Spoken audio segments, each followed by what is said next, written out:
Hey guys, just a couple of days after the attempted assassination of former President Trump, we got word that the Iranians are looking to do the same thing. According to top U.S. officials, the Iranian supreme leader has put a bounty on Trump's head. Here to discuss that and all things surrounding the Middle East is foreign policy expert Harley Lippman, back here on the Live Zone. Mr. Lippman, always good to see you, sir. Welcome back to the show. Thank you, and good to see you as well. Let's jump into this, and this happens to be the news that we got yesterday. The big news that the Iranians crying foul, saying, you know what, we want to get rid of former President Trump. That statement, according to top U.S. officials, happening just days after the attempted assassination of the president in Pennsylvania. What are you hearing about this? The United States has to take this very seriously. Iran will try to assassinate the President of the United States. They are very, very upset about the fact that Trump took out Soleimani, who was a very senior official in Iran, but was responsible for the deaths of hundreds, if not thousands, of American soldiers. And while this was a long time ago, they promised revenge. They have made death threats against other members of Trump's administration, such as Mike Pompeo and John Bolton, who have extra security protection because of that. So don't ignore this. Don't think our enemies don't mean what they say. They hate Trump. They hate America. And if they had the opportunity to kill Trump, they swore revenge and they said they would do it. Believe them. Mr. Lippman, today the Iranians releasing a statement stating that they deny this charge, stating that they are not trying to assassinate the former president. However, they then, in essence, let's say reneged and at the same time stated that they have the right to take out whoever took out that top general that you made mention of. Your thoughts on that? Yeah, they're revealing themselves. You know, one, you can't believe them anyway in many ways, but when it comes to threats, you have to take them very seriously, and we have to protect President Trump. It's interesting also, the Iranian mission at the UN said initially that it's unsubstantiated and malicious. That's a quote. That's not a denial. They just said it's unsubstantiated and malicious, which I think is very revealing, because you would think if it's not true, they would come out and say right away, this is not true at all. Not that they're telling the truth about it, but I found that to be somewhat of a Freudian slip, if you will, where they're kind of revealing the fact that it really is true. Yeah, you heard me use the word renege. It appears, to your point, they are definitely showing their hand and their cards. Let's move on to the Gaza Strip. Obviously, you are very well versed on that as well. Today, we got word that Israel moved into central Gaza. Not only that, but into Rafah as well. What can you tell us about the offensive attack, if you will, that took place today?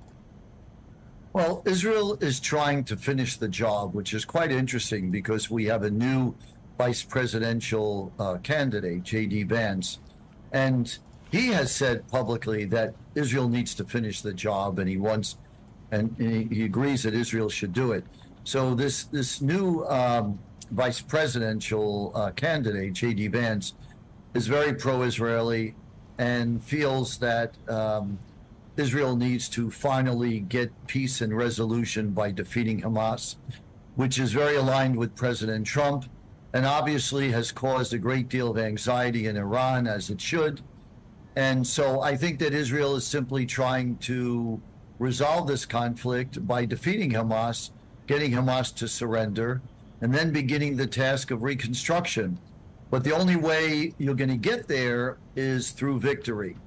Because if you don't have victory, Hamas has said they're going to continue to make attacks on Israel, and they will do so.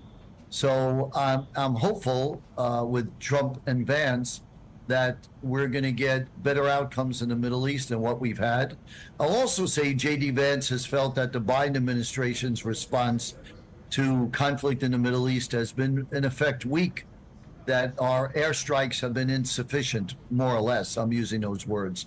So clearly he wants a more robust reaction from the United States against Iran and our enemies in the region, and he wants to be more aligned with the United States, which is very important. I'm sorry, he wants to be more aligned with Israel, which is very important.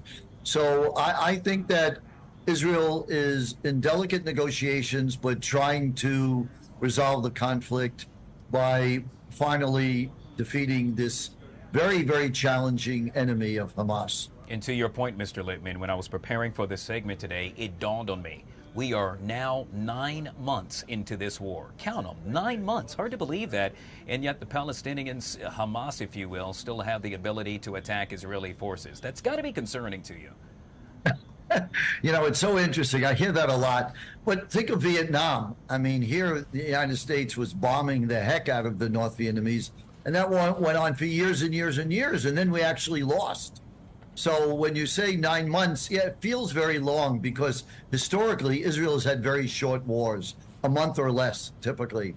So this feels very long. Also, people tend to exaggerate Israel's military abilities, especially given Gaza. Gaza is the most difficult place in the world.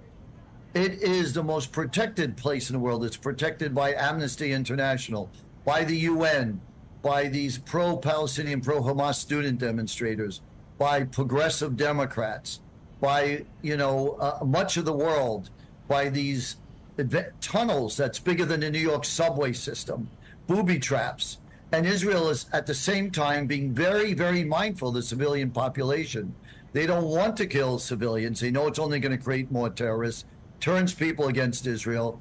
They have no intention of doing that. So they have to navigate where these Hamas terrorists blend in with the civilian population.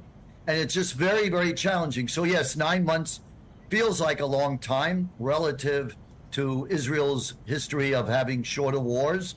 But given the huge challenges in Gaza, there's been nothing like that in the history of warfare anywhere. Israel is actually doing a really effective job, and ultimately we will see the results of that. Excellent commentary by Mr. Harley Lippman, once again, foreign policy expert, joining us right here on the Live Zone. Sir, we truly appreciate your time. Thank you so much for coming on the show. Thank you.